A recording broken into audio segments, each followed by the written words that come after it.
Hello everyone, कैसे हैं आप सभी। तो देखिए, आप लोगों के साथ जो है इम्पोर्टेंट क्वेश्चन का जो सीरीज चल रहा था, वही सीरीज को आज फिर से हम लोग कंटिन्यू करेंगे। तो देखिए, आज का हमारा फर्स्ट क्वेश्चन क्या कहता है कि राष्ट्रीय रोग वाहक जनित रोग नियंत्रण कार्यक्रम के अंतर्गत कितनी बीमारियों को कवर किया जाता है। इम्पोर्टेंट क्वेश्चन है, ध्यान दीजिएगा। कार्यक्रम से रिलेटेड भी क्वेश्चन पूछा जाता है, ठीक है। कार्यक्रम याद रखिएगा ये सारा कुछ, कि जो राष्ट्रीय रोग वाहक जनित रोग नियंत्रण कार्यक्रम चलाया गया था, ये कब चलाया गया था, याद रखिएगा 2003 में चलाया गया था, ठीक है। 2003 में चलाया गया था। इस जो कार्यक्रम है राष्ट्रीय रोग वाहक जनित नियंत्रण कार्यक्रम, इस कार्यक्रम में 6 बीमारियों को शामिल किया गया था, ठीक है। 6 बीमारियों पर विजय हासिल करने के लिए, ठीक है, इसको दूर करने के लिए राष्ट्रीय रोग वाहक जनित रोग नियंत्रण कार्यक्रम शुरू किया गया था। ये कार्यक्रम जो है राष्ट्रीय स्वास्थ्य मिशन जो है इसी के तहत चलाया गया था। और इसके अंतर्गत कौन कौन सी भारत में 6 बीमारियां को चलाया गया था, तो मलेरिया थी बीमारी, मलेरिया, और फिर मलेरिया, डेंगू, फाइलेरिया, कालाजार, जेई, और फिर चिकनगुनिया। ये 6 बीमारियों को भारत में जो है इसको रोकथाम के लिए ये कार्यक्रम चलाया गया था, ठीक है, याद रखिएगा।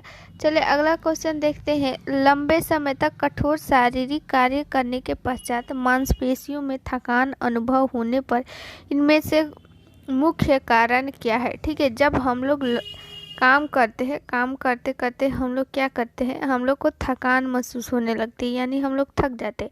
तो आखिर किस कारण से हम लोग थकते हैं? पेशी तंतु की थोड़ी बहुत टूट फूट, या फिर लैक्टिक एसिड का संचय, ऑक्सीजन की आपूर्ति में कमी, या फिर ग्लूकोज का अपक्षय। इसका राइट आंसर होगा ऑप्शन नंबर डी, यानी ग्लूकोज का अपक्षय, यानी ग्लूकोज का जो है क्षरण, यानी ग्लूकोज की कमी होना, ठीक है। तो जब भी हम लोग जो है खाना खाते हैं, तो जो भी कार्बोहाइड्रेट होता है, यानी जो भी ऊर्जा होता है, वो ग्लाइकोजन के रूप में इकट्ठा रहता है। जब वो ग्लाइकोजन के रूप में इकट्ठा रहता है, जब हम लोग हमेशा तो खाना नहीं खाते, हमेशा ऊर्जा नहीं मिलती है, तो जब भी हम लोग खाना खाते हैं तो जो एक्स्ट्रा ऊर्जा होता है, वो ऊर्जा ग्लाइकोजन के रूप में हमारे बॉडी में कलेक्ट रहता है, ठीक है। और जब भी हम लोग कोई काम करते हैं, जब भी हम लोगों को ऊर्जा की ज़रूरत होती है, तो वो ग्लाइकोजन क्या होता है, फिर कार्बोहाइड्रेट में कन्वर्ट होता है, यानी कि ग्लूकोज में, और उससे हम लोगों को ऊर्जा मिलती है, ठीक है। तो ये ऊर्जा, यही ऊर्जा जब हम लोग ज़्यादा काम करते हैं, खाना तो खाते नहीं है, काम करते हैं तो काम करते हैं, तो वो ऊर्जा हमारी क्या होने लगती है, अवक्षय होने लगती है, यानी कम होने लगती है, जिसके कारण हम लोग थकान महसूस करते हैं, ठीक है। चलिए अगला क्वेश्चन देखते हैं। निम्नलिखित में से कौन सा रोग मुख्य रूप से फेकल ओरल मार्ग से प्रसारित जो है वो नहीं है। फेकल ओरल यानी यहाँ पे आप लोग सीधे तौर पर समझिए, श्वसन के माध्यम से कौन सी बीमारी नहीं फैलती है, यही पूछा जा रहा है। ऑप्शन नंबर फर्स्ट है आंत्र ज्वर, ऑप्शन नंबर बी है खसरा, हैजा और हेपेटाइटिस। तो इसका राइट आंसर हो जाएगा ऑप्शन नंबर बी, खसरा, ठीक है। खसरा श्वसन के माध्यम से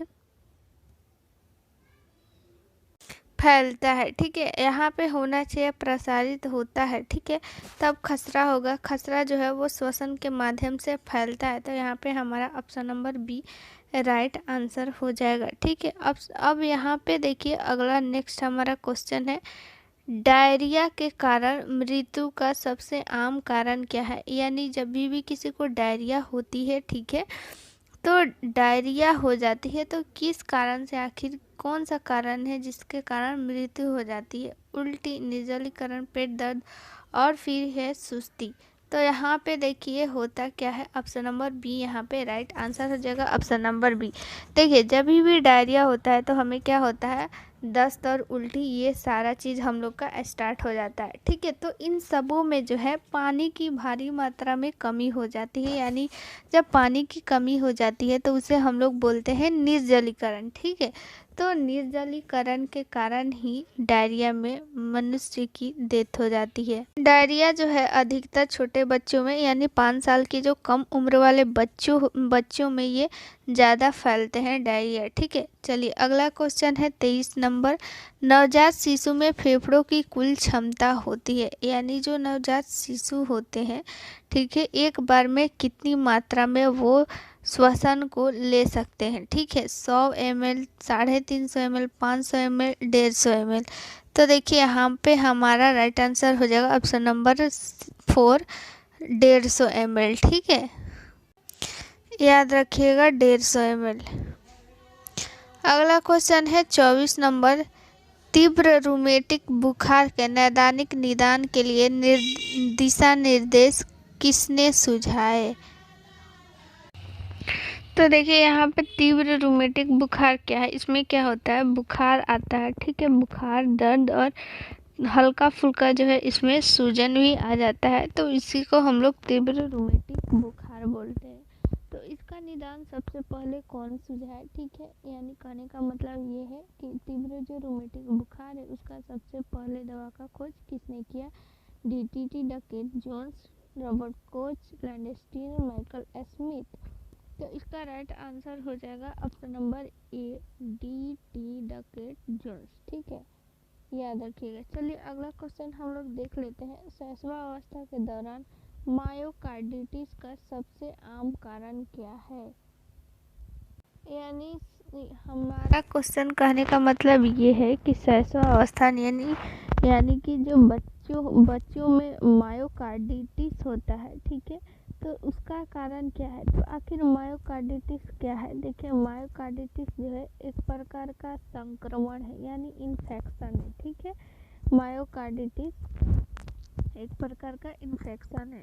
तो वही पूछ रहा है कि आखिर मायोकार्डिटिस जो है वो किस कारण से होता है? होमोफिलस इन्फ्लुएंजा, स्ट्रेप्टोकोकी, कॉक्सेकी बी संक्रमण या फिर न्यूमोकोकी। तो इसका राइट आंसर हो जाएगा ऑप्शन नंबर सी, कॉक्सेकी।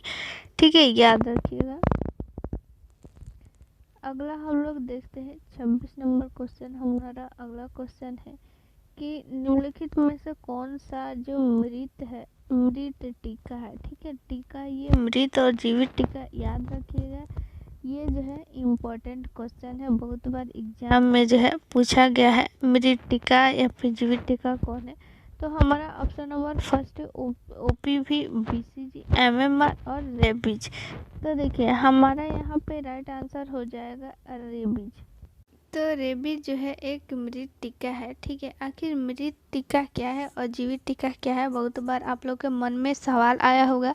तो देखिए मृत टीका क्या है ना, कि ये जो है इसमें जो भी हम लोग यूज करते हैं, जैसे कि हो गया कोई भी चीज़ इसमें यूज करते हैं दवा को बनाने के लिए, तो इसमें मृत रूप में इसमें जीवाणु का यूज किया जाता है। ठीक है, लेकिन जो जीवित टीका है उसमें उस बीमारी के प्रति जीवित बैक्टीरिया का यूज किया जाता है। ठीक है, इस दोनों में यही अंतर है, जीवित और मृत में।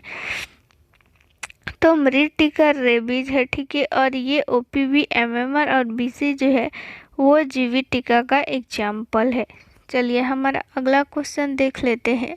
कर्निक टेरस जो पीलिया की जटिलता के रूप में हो सकता है, एक रोग संबंधी स्थिति है। तो कर्निक टेरस भी एक बीमारी है, जो कि अगर पीलिया बीमारी ज़्यादा हो जाती है तो कर्निक टेरस बीमारी भी ये जो है उत्पन्न होने लगती है। तो आखिर ये कर्निक टेरस वो किससे संबंधित है, किस अंग से संबंधित है? जिगर, मस्तिष्क, दिल और किडनी। तो देखिए ये जो कर्निक टेरस है वो मस्तिष्क से रिलेटेड है। ठीक है, इसमें क्या होता है कि जो बच्चा होता है वो चिड़चिड़ापन होता है, ठीक है, दौरे आने लगते हैं।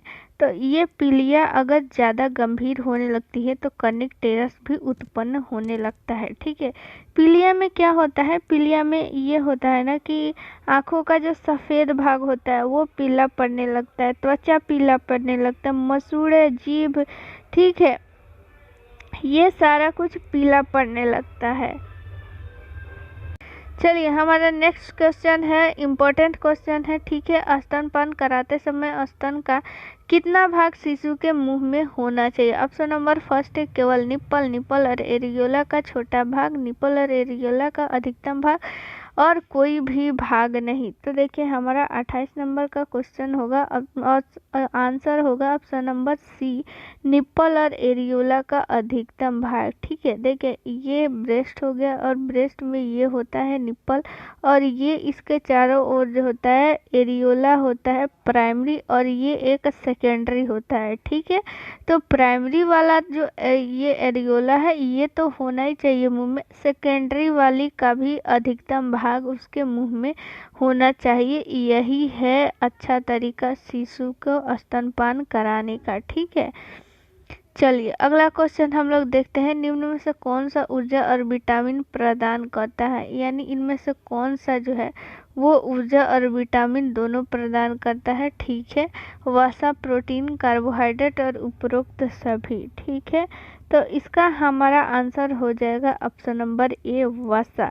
फैट, फैट जो है ये ऊर्जा और विटामिन दोनों प्रदान करते हैं, याद रखिएगा। फैट यानी कि वसा, ये वसा जो होता है ऊर्जा और प्रोटीन दोनों प्रदान करता है, ठीक है।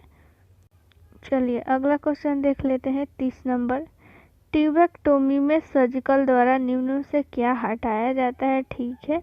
ये आंसर आप लोग इसका बताइएगा आप लोग कमेंट बॉक्स में कि आखिर ट्यूबेक्टोमी सर्जरी में क्या हटाया जाता है। वास डिफरेंस हटाया जाता है कि यूस्टेरियसियन ट्यूब या फिर फैलोपियन ट्यूब या फिर अंडाशय, क्या हटाया जाएगा? 30 का सभी लोग आंसर दीजिएगा, देखते हैं किसका किसका आंसर सही आता है, ठीक है। चलिए 31 नंबर क्वेश्चन देखते हैं, ट्यूमर रोधी प्रतिजैविक दवाओं का उदाहरण है। यानी ट्यूमर रोधी यानी ट्यूमर में कौन सा जो इसमें से एंटीबायोटिक है वो यूज किया जाता है? ट्यूमर यानी कि कैंसर, ठीक है। तो हमारा ऑप्शन नंबर फर्स्ट है ब्लोमाइसिन, टोक्सोरुबिसिन, 1 और 2, और उपरोक्त में से कोई नहीं। तो हमारा यहाँ पे राइट आंसर हो जाएगा ऑप्शन नंबर सी हो जाएगा, ठीक है। 1 और 2, ब्लोमाइसिन और टोक्सोरुबिन, ये दोनों जो एंटीबायोटिक है वो ट्यूमर रोधी में काम आता है, यानी कि कैंसर में। हम लोग से क्वेश्चन ये भी पूछा जाता है कि आखिर कैंसर कैसे होता है, ठीक है। तो अगर किसी भी अंग में, चाहे मस्तिष्क हो या फिर कोई भी अंग जहाँ पे कैंसर होता है, वो क्यों होता है? क्योंकि वहाँ की जो कोशिका होती है बहुत अधिक मात्रा में वृद्धि करने लगती है, ठीक है। जब वहाँ पे बहुत मात्रा में वृद्धि करने लगती है तो वहीं पे हमारा क्या हो जाता है? कैंसर हो जाता है, याद रखिएगा। चलिए हमारा लास्ट क्वेश्चन है 32 नंबर, ठीक है। 32 नंबर क्वेश्चन क्या कहता है कि मानव शरीर में उर्वरीकरण की प्रक्रिया कहाँ होती है? ऑप्शन नंबर फर्स्ट है गर्भाशय, अंडाशय, डिंबवाही और नलिका और योनि। तो यहाँ पे हमारा राइट आंसर हो जाएगा ऑप्शन नंबर सी, अंडवाही नलिका। देखिए अंडवाहिनी नलिका में क्या होता है ना कि एग और स्पर्म जो है वो मिलते हैं, ठीक है, वहीं पे मिलते हैं और जाइगोट का निर्माण होता है। अगर आप लोगों से पूछे कि निषेचन की प्रक्रिया कहाँ होती है तो आप लोग बताइएगा अंडवाहिनी, ठीक है। उसके बाद निषेचन हो जाता है, उसके बाद वृद्धि और विकास कहाँ होता है? गर्भाशय में, याद रखिएगा। ये क्वेश्चन जो है घुमा कर थोड़ा सा पूछता है, बहुत लोग कंफ्यूज भी हो जाते हैं, इसलिए आप लोग याद रखिएगा।